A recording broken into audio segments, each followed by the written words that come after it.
não é?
Olá, que prazer estarmos dando início no nosso programa Sala de Imprensa.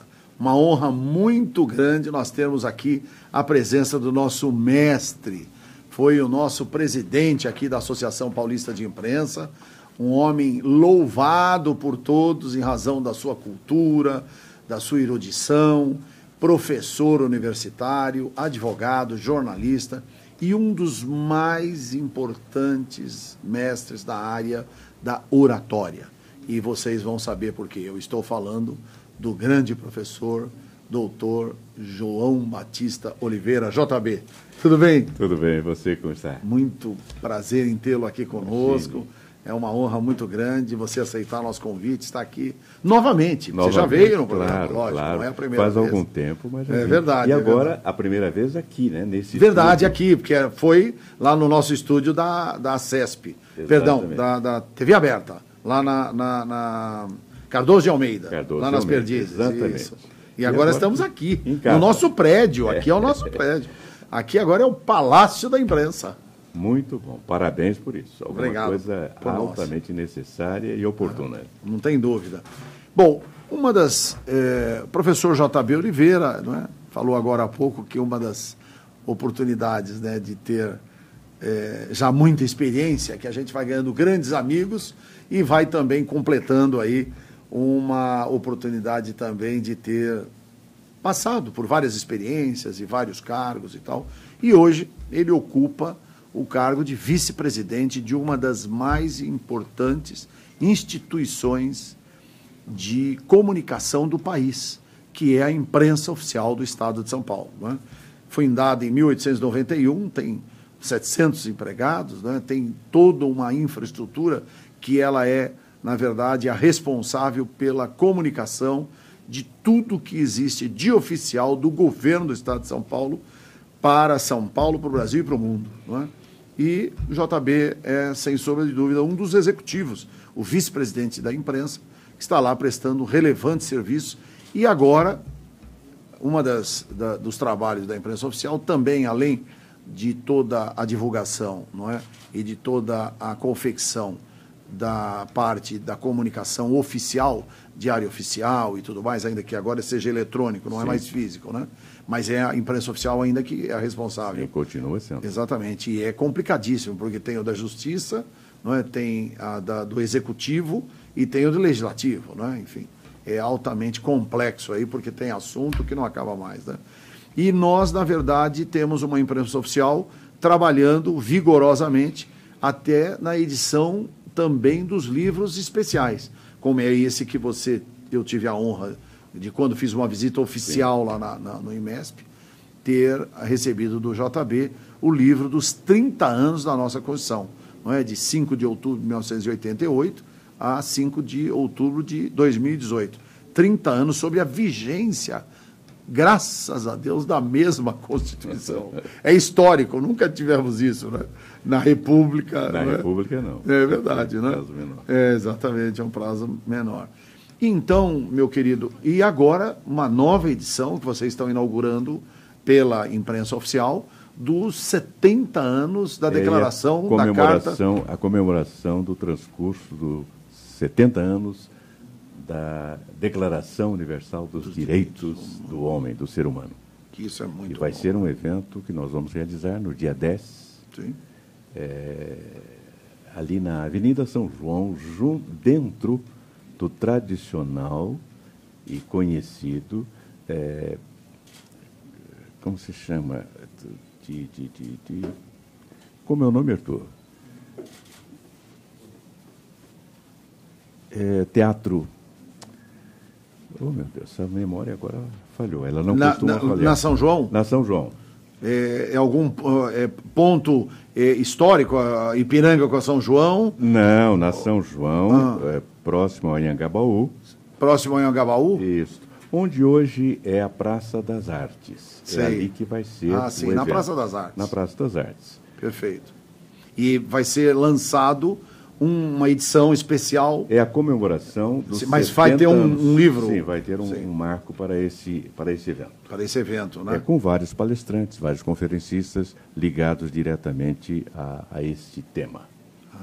Que ótimo. Que é importante, assim como fizemos na semana passada, aí foi na PUC, o lançamento do livro... Dos 30 anos? Não, aí foi outro livro. Outro? Outro Olha, livro, que legal. sobre São Jerônimo. Bacana. A técnica de estudo de São Jerônimo, que foi o livro de Dom Paulo Evaristo Arnes, a sua grande tese cardeal, de doutorado. Uma obra maravilhosa, magnífica, e o lançamento foi ali. Foi na PUC, na Pontifícia PUC, Universidade Católica de São Paulo. Eu queria aproveitar a sua presença no nosso programa, no Sala de Imprensa, para que você deixasse, principalmente a gente tem hoje, JB, muitos jovens acadêmicos. E uma grande parte são jornalistas que estão começando nas faculdades e tal. E até pessoas que estão atuando já no segmento, rádios, emissoras de televisão, jornais, blogs, né? Os blogueiros. Essa turma toda da internet hoje tem aí uma oportunidade de se apresentar para um grande número de pessoas através dos internautas. Queria que você desse, em linhas gerais, eu sei que você tem um curso fantástico sobre oratória, e eu vejo o seguinte hoje, a dificuldade que as pessoas têm de se comunicar. Por quê? Primeiro, por causa disso aqui. É verdade, não é? É verdade. Infelizmente, foi abreviado tudo, não é? As palavras perderam um pouco o sentido, porque acabam sendo, não é? Todas truncadas, não é nem o diminutivo, não é nada. Truncamento mesmo, né? Quer dizer, inventaram um novo vocabulário, não é? Dos internautas. Que eu não estou falando isso para crítica, mas na verdade, empobreceram a nossa rica língua portuguesa, né? Do qual você tem um domínio que eu sei extremamente Eu tenho um amor conceitual. profundo pela língua portuguesa. Sei. Eu tenho dito frequentemente que é uma das mais ricas, extraordinárias e flexíveis línguas do mundo. Nós temos palavras para praticamente tudo. Daí a desnecessidade de usar estrangeirismos. Claro que há um ou outro termo para o qual nós não temos um equivalente no vernáculo. Mas exagerar e abusar no uso de termos alienígenas, de termos estrangeiros, é inadmissível. É inadmissível. Dia desses alguém me mandou um e-mail dizendo, isso aí é para você frisar. É assim, então eu vou colocar em negrito. Não. Frisar, tipo assim, atente. Tipo assim, tipo né? assim, congelar. Congelar é frisar? É de to freeze. To freeze, congelar. To freeze. Então, que maravilha. Outro disse que era para eu printar uma folha. Printar. Imprimir não é muito mais bonito? Mas printar, de to print, e por aí vai. E essa nossa língua extraordinária, rica, flexível, bela, maviosa, está sendo deturpada. De um lado, pela invasão de termos alienígenas, estrangeiros, desnecessários. E, por outro lado, pelo truncamento. Que você, no dia a dia, numa mensagem rápida, num zap, como dizem, você coloque uma abreviatura, é até admissível. Mas você não pode perder o domínio da norma culta. Sim. E o que está acontecendo é que a juventude está perdendo o domínio da norma culta. Ele sabe só essa norma reduzida, curta. E no instante em que ele tem que prestar um vestibular, um teste, ele vai sentir a falta disto. Na área jornalística, na área de comunicação, nós percebemos também um empobrecimento, tanto no conteúdo como na forma. E isto não pode acontecer. O jornalista tem a missão de informar, educar, orientar. Para isso, tem que agir de maneira correta. É verdade. Porque qual é a sua opinião sobre o jornalista que, ao invés de informar, ele quer formar a opinião pública? Se ele quer formar, ao invés de informar, o que ele está fazendo é deformando. Exatamente. É uma deformação. Não lhe compete fazer isso. Exato. Ele tem que ser imparcial, Isso. tem que ser ético, tem que ser independente e tem que respeitar a verdade. E a verdade não cheira nem fede. A verdade é a verdade. É verdade. Agora, alguns querem fazer com que ela tenha mau cheiro, quando é contrária à sua orientação ideológica. Isso. Nós não podemos misturar ideologia com informação. Que essas são duas, não é, questões extremamente delicadas, né? Ambas fazem parte de um processo da democracia, claro. Mas que tem que ser respeitadas, e cada uma no seu campo de ideias, não é? Você pode ter a sua ideologia, Acabou. viver de acordo com a sua ideologia, nos momentos, junto do seu grupo, defender os pontos ideológicos, mas no instante em que você é um comunicador e está fazendo, então, uma comunicação geral, você não tem o direito de instruir ideologicamente, Não tem orientar ideologicamente. Mestre, deixa eu te fazer uma pergunta, JB, que é importante. Eu um dia falei a respeito disso, e eu acho muito interessante, porque assim, né? O saber é diferente do conhecer. Muito bom. Tá certo? Porque, na verdade, o conhecer, ele tem dentro da sua concepção etimológica, não é? Uma concepção altamente própria de você, na verdade, ter a informação, não é, de determinada situação, ou bem, ou coisa, não é? E o saber é bem distante do conhecer, não é? O saber, na verdade, uma coisa muito interessante, também voltado para o conhecimento, pela cultura, não é? De que o saber se aproxima, não é? Do sabor, não é? Da língua latina, não é? Através dos saporari, não é? Que é, na verdade, uma oportunidade de você, quando degusta, você ter a sensibilidade, não é? Para saborear. Olfativa, não é? Para você saborear. Exatamente. E quando você saboreia, você tem a integridade daquilo que você, não é, acaba de degustar e poder, com esse sabor, ter todos os seus, não é, o seu conhecimento oriundo aquele produto ou aquele alimento, não é? E, no fundo, o saber é exatamente isso. É o alimento da alma através da cultura, não é? Quer dizer, é muito diferente do conhecer.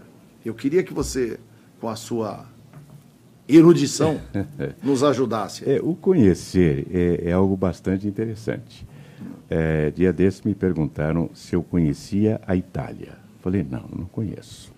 Depois, conversando, eu disse que minha filha mora em Trieste, frequentemente eu vou para lá, uma vez por ano. Disse, mas você disse que não conhecia a Itália? Falei, meu amigo, eu moro na cidade de São Paulo há mais de 50 anos. E não posso dizer que conheço a cidade de São Paulo. Fui o quê? Umas 12 vezes à Itália? Você acha que eu posso dizer que conheço? Conhecer é especificamente? Alguma coisa... Pois conhecer é alguma coisa complexa. Exato. Agora, saber é você se interessar, é você buscar, é você pesquisar, é você se interessar por adquirir conhecimento. E esse conhecimento geralmente é aplicado a um determinado segmento. Sim. Porque o conhecimento é muito amplo, você deve adequá-lo. É muito difícil uma pessoa que tem uma erudição tal que lhe permita conhecer tudo. Tudo, é verdade. Agora, quando ele sabe alguma coisa, é outra coisa. Ele buscou, ele se aprofundou. Uma outra situação que a oportunidade oferece comentar é a diferença entre informação e conhecimento. Isso. Nós recebemos, os jovens principalmente, com todo esse equipamento de absorção de notícias, recebe muita informação. Desde jovem. Desde jovem, desde criança. Desde criança. Mas, se não tiver uma orientação, não vai transformar essa informação em conhecimento, em ciência, de si, de conhecer. É isto que faz o professor, o orientador e o jornalista. Porque quando ele dá uma informação, ele procura dá-la de tal maneira que enriqueça o conhecimento. Que esse é o valor da cultura, não é? Da cultura, exatamente. Essa é a oportunidade. Porque a gente nota hoje também, JB, que existe muito verniz, né? Quer dizer, as pessoas não têm um conhecimento ou mesmo, não é, uma profundidade sobre determinados assuntos. Quer dizer, você fala, a gente nota isso às vezes nos programas, né, que as pessoas falam sem muito conhecimento, e sem saber, então, está muito longe. Você usou a expressão certa, é um verniz. Se é alguma coisa, é uma casca. É uma casca. Se você tentar alguma coisa mais para dentro, não vai encontrar. Não encontra, né? E aí me lembra de uma outra origem de palavra, que é sincera. Sim. Sinceridade, sincero, que vem do sem cera. Porque os fabricantes de móveis antigos, quando encontravam uma madeira que tinha algum defeito, eles colocavam cera para cobrir aquele buraco e depois passavam verniz em cima. Sincero é sem cera, é alguma coisa autêntica. Esta sinceridade é fundamental para o comunicador. Ele tem que ter sinceridade. Não pode ter cera. Não pode ter cera, nem fazer cera. Nem fazer cera, né? Muito legal. E, no fundo, o que a gente nota hoje também, de muitos dos nossos colegas, é uma falta de conhecimento, né? De sabedoria, de erudição. Então, nem se fala. Né? Erudição. Os erros são brutais, constantes. Né? Dia desses, um colega de rádio me entrevistava na área de direito. E eu comecei a responder algumas coisas, ampliar a área. E alguém que estava ouvindo o programa ligou para lá, dizendo, puxa, que interessante, ele falou de outras coisas que não estão especificamente no campo do direito. E eu dizia, alguém disse, não me ocorre quem, que quem só conhece direito, não conhece direito. Porque direito é um universo. Você não pode se cingir às letras jurídicas. É lógico. Você tem que ter conhecimento de história, você tem que ter conhecimento de filosofia, de psicologia, de teologia, porque tudo isso está envolvido. Um bom advogado domina de tal maneira todas essas disciplinas que na hora de argumentação ele é imbatível. Agora, se ele conhece apenas aquele estreito campo do direito, lei, acabou. Né? Da mesma forma, o jornalista, porque dificilmente ele vai falar estritamente sobre A, B, C. Espera-se que ele dê esclarecimentos, porque dizer meramente alguma coisa sem esclarecer não resolve. Não tem fundamento, né? E não vai ter o efeito que o jornalismo tem de ter, que é de informar, de orientar, de educar. Que é o fundamental. Que é o fundamental. Nesse processo. Sim. E agora, dentre esse quase 400 faculdades de jornalismo só no estado de São Paulo, né? E essa proliferação aí de faculdades, não só de jornalismo, de direito, de medicina. Eu estava um dia desses vendo, né?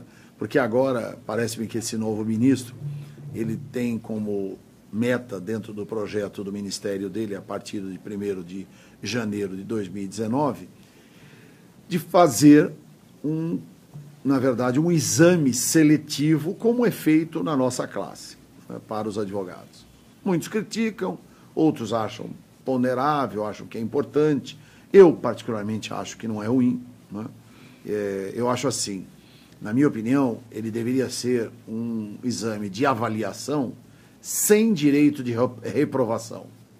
Porque, senão, é assim, você cursa a faculdade de medicina durante 6 anos, aí sai da faculdade, não é? Aí presta o exame e não consegue passar, se não é médico. É a mesma coisa que nós temos hoje.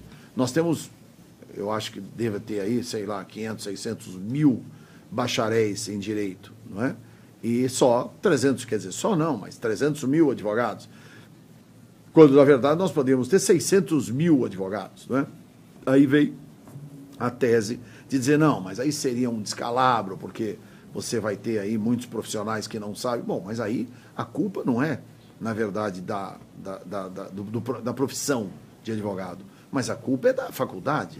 Quem deveria estar preocupado com isso é lá atrás o Ministério da Educação e Cultura, a própria OAB, em fiscalizar. Você vê, uma coisa que, aliás, você também lutou muito por isso, sim, nós lutamos, para termos professores, você vê, para darem aula, não é, sobre a prática da advocacia, não é? O médico, o último ano é todinho de prática, né? Que é a residência.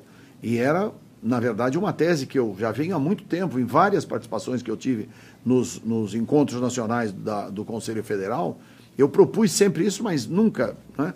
Como disciplina, dentro da cátedra, não é? Da academia de direito, para que a gente pudesse se formar bacharel em ciências jurídicas, tivesse lá uma das disciplinas, não é? Eu penso dessa forma. E outra, e daria forma, condições, inclusive, de dar uma pessoa como você seria, já é professor em várias universidades, várias faculdades, até para a academia de polícia, academia da magistratura, mas eu quero dizer, daria oportunidade de tantos profissionais darem a aula prática do direito. Né? E o que acontece? A pessoa faz o curso de Direito, gradua-se, é bacharel em Direito, sim, pretende iniciar a advocacia e não sabe fazer uma petição inicial. Não sabe fazer uma procuração. Não sabe. Vai procurar modelos. Exato. Ora, ele deveria ser orientado a desenvolver isto a partir do conhecimento que adquiriu na faculdade. Eu fui, por muitos anos, membro da comissão de fiscalização e inscrição da OAB. Ah, perfeito. Então, eu participava daqueles exames de ordem. E na classe a que eu comparecia, eu tinha o cuidado de dizer logo de início, eu estou aqui representando a OAB, a Ordem dos Advogados do Brasil, secção de São Paulo. E quero deixar bem claro que a OAB não está aqui para reprovar ninguém. Pelo contrário, para aprovar. Até porque nós temos que renovar os nossos quadros da Ordem, temos que trazer gente nova para renovar. Só que para aprovar, você precisa provar um mínimo de conhecimento. Porque no instante em que você se torna advogado, recebe a carteira da ordem, você passa a ser um profissional do direito, um operador do direito, que vai receber de pessoas, um mandato para que você defenda seus direitos talvez maiores, liberdade, família, propriedade, tudo isto. E você tem que ter, então, um mínimo de condições para isto. Uma outra observação que eu fazia. Ninguém vai pedir aqui que você fale daquilo que não está dentro do currículo de sua formação. Se você estudou 5 anos de direito, o que nós vamos pedir está dentro desse currículo. Ninguém vai pedir que você fale sobre medicina ortomolecular. É verdade. Não. Verdade. Então, o que você tem que fazer é provar que você realmente estudou. E a outra e última observação. Nós somos operadores do direito. Nós somos auxiliares da justiça. Seria muito penoso para mim ter que pegar a prova de alguém por estar agindo desonestamente, por estar colando. E outra, então, de uma faculdade de Direito. Então eu lhes peço que, como operadores do direito, não façam isto. E tinha sempre sucesso, sempre. Isso é muito importante, né? Mestre, na verdade, assim, nós temos hoje como você faz parte, uma imprensa oficial ávida em trazer a público, né, valores da comunicação de todos os atos do governo do Estado de São Paulo. Acho que é a única, né? Imprensa oficial. Imprensa oficial é única, secular, tem 127 anos, foi fundada em 28 de abril de 1891 e a partir de 1º de maio de 1891 vem publicando o Diário Oficial do Estado. Entendi. A nossa atual administração tem um presidente jovem, sim, mais dinâmico, competente. Dr. Jorge Pérez. Dr. Jorge Pérez. Administrador.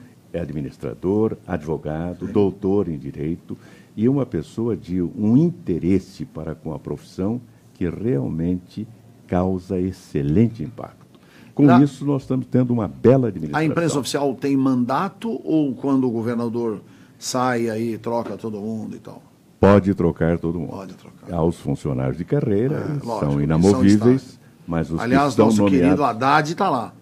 O Haddad é uma figura... Haddad é da nossa época ainda, de 1980. Ele está lá há 38 anos. É isso aí. Já faz parte Eu tive passagens memoráveis com a imprensa oficial do Estado. Eu sei disso. Nós fizemos um trabalho fantástico lá.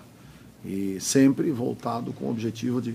As cartilhas, fizeram muitas cartilhas para a rede estadual, para a rede municipal, né, de ensino. No mesmo dia que você nos visitou, esteve lá também o desembargador Marco Antônio Marques da Silva. Encontrei com ele na porta. Pois é. Isso. E ele estava falando de uma cartilha que foi feita lá, em parceria com o Tribunal de Justiça do Estado de São Paulo e a nossa imprensa oficial. Isso. E nós estamos retomando conversações para fazer novamente isso. Porque a cartilha tem a facilidade de traduzir em palavras simples, até ilustradas, um ensinamento profundo. Verdade. Na verdade, né, JB, hoje tem uma situação assim. Nós, que já somos de outra época, de maior experiência, vamos assim dizer. Bonito, hein? Não é? Eufemismo muito bonito. Maior experiência, de outra época. Nós temos que ter consciência de que nós não somos do século passado. Nós somos do milênio passado. Do milênio passado. É verdade. Mas, no fundo, é o seguinte, nós temos hoje uma responsabilidade muito grande, não é? Que é conduzir essa juventude, que é tentar, conduzir não, mas orientá-los a dar boas informações, a fazer... Através de bons exemplos. Né, e a imprensa oficial faz isso com muita maestria. Faz, né? Sim, faz. E vocês têm tanto a área impressa como a digital. Sim. Que é fantástico a digital. Né? E uma equipe, um grupo de funcionários extraordinários. Eu já passei por muitas empresas privadas, empresas públicas, e posso lhe garantir que nunca encontrei uma concentração tão grande de pessoas abnegadas, que amam o que fazem, que têm um amor para com a imprensa oficial que impressiona. Isso é muito importante. Meu mestre, recebê-lo aqui no nosso programa, no Sala de Imprensa, digo nosso porque você sempre foi da Associação Boletim de Imprensa, aliás, tive a honra de vir para esta casa também, na sua administração, na sua gestão, meu convite. A seu convite e depois ter o prazer de sucedê-lo, né? Em razão de problemas que passam aí pela história, que nós sabemos bem como aconteceu, mas no fundo é o seguinte, essa casa nos orgulha muito, não é? E nós de forma pioneira, hoje temos um programa, não é? Que vai fazer 5 anos, vou até conversar consigo, para o ano que vem nós vamos comemorar 5 anos de Sala de Imprensa. Vamos fazer uma festa bonita aí. Reunir todo o grupo, fazer um trabalho, enfim, convidar, não é, os nossos companheiros que eu procurei, eu tenho convidado muitos que eu tenho visto aí, mas eu tenho certeza que você conhece também muitos dos nossos companheiros, para a gente comemorar juntos, fazer até um programa especial, não é, dos 5 anos. Muito bom. Não é, com o testemunho de cada um, porque tudo isso vai ficar, na verdade, registrado para a história da nossa entidade. Mas, JB, como sempre, você é uma pessoa gentil, tem nos dado muita alegria, não é? ouvi-lo falar é sempre um prazer, Obrigado. porque a sua cultura, a sua erudição e essa voz fantástica que Deus lhe deu aí, que é fantástica. Muito obrigado por tudo. Obrigado você, meu irmão. Uma honra muito grande. Até uma próxima, será sempre um prazer. Se Deus quiser, estaremos juntos. E o convite já fica feito, formulado aqui no nosso programa Sala de Imprensa. E é isso aí. Vamos continuar o nosso programa. Felicidade a todos.